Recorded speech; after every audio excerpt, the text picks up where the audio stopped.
In the heart of a serene valley, surrounded by rolling hills and whispering woods, lay a small village known for its tranquility and the wisdom of its Zen master.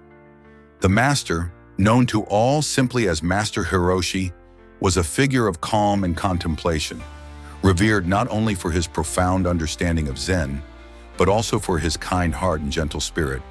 His humble dwelling was nestled at the edge of the village, an elegant, simple home with a thatched roof and a garden full of vibrant flowers and fruitful trees. It was here that many sought his guidance, hoping to unravel the mysteries of life and achieve a sense of inner peace. One day, news arrived that a young man from the bustling city, full of ambition and pride, was traveling to seek the master's wisdom. His name was Ryota, and he was known for his sharp intellect and quick wit. Ryota had heard of Master Hiroshi's legendary wisdom and was eager to prove his own cleverness by challenging the master with a question he believed no one could answer. As Ryota arrived in the village, he marveled at the simplicity and beauty of the surroundings. The air was filled with the scent of blooming flowers and the distant sound of a babbling brook. He made his way to Master Hiroshi's home, his heart pounding with anticipation. The master was sitting quietly in his garden, meditating as he often did. Ryota approached with a confident stride.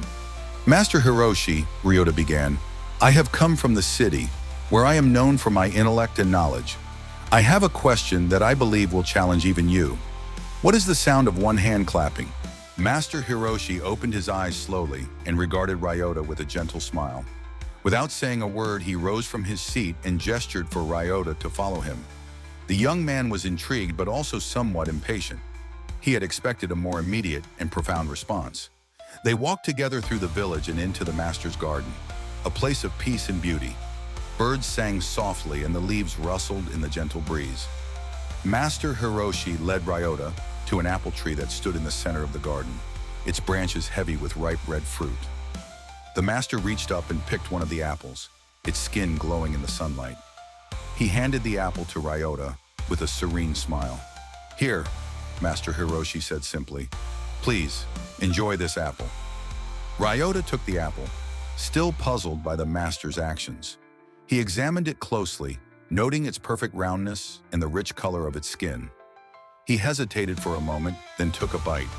The moment he sank his teeth into the apple, a burst of sweetness exploded in his mouth. The flavor was exquisite, beyond anything he had ever tasted. It was as if the apple contained the essence of the garden itself. Ryota looked at Master Hiroshi, his eyes wide with surprise and delight. The master's smile widened as he observed Ryota's reaction.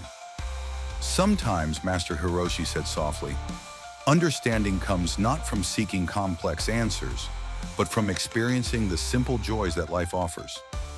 Wisdom is not always found in grand explanations, but in the moments of clarity and appreciation we encounter every day." As Ryota savored the apple, he began to see the wisdom in Master Hiroshi's words. He realized that the joy he experienced from the apple was a form of understanding that transcended intellectual inquiry. The sweet taste of the fruit was a direct, unspoken answer to his question, a reminder that sometimes the simplest experiences can hold the deepest truths. The young man's perspective began to shift.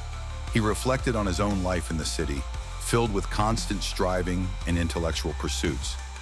He had been so focused on proving his own cleverness that he had overlooked the simple pleasures and profound truths that lay all around him.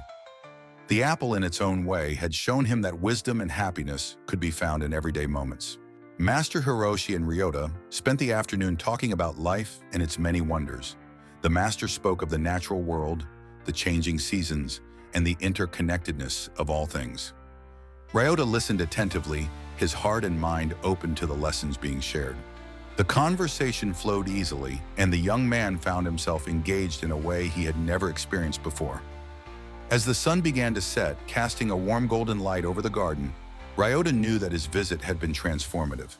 He had come to the village with a desire to challenge the Zen master, but he was leaving with a newfound appreciation for the simplicity and beauty of life.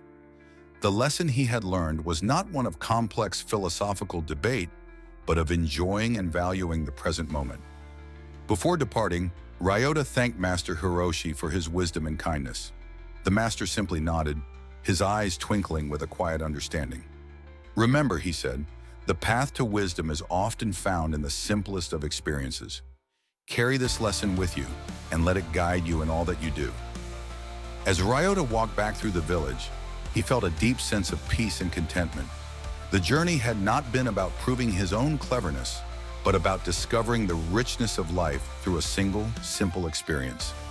The taste of the apple lingered in his memory, a sweet reminder of the profound truth that sometimes the most significant insights come from the simplest sources.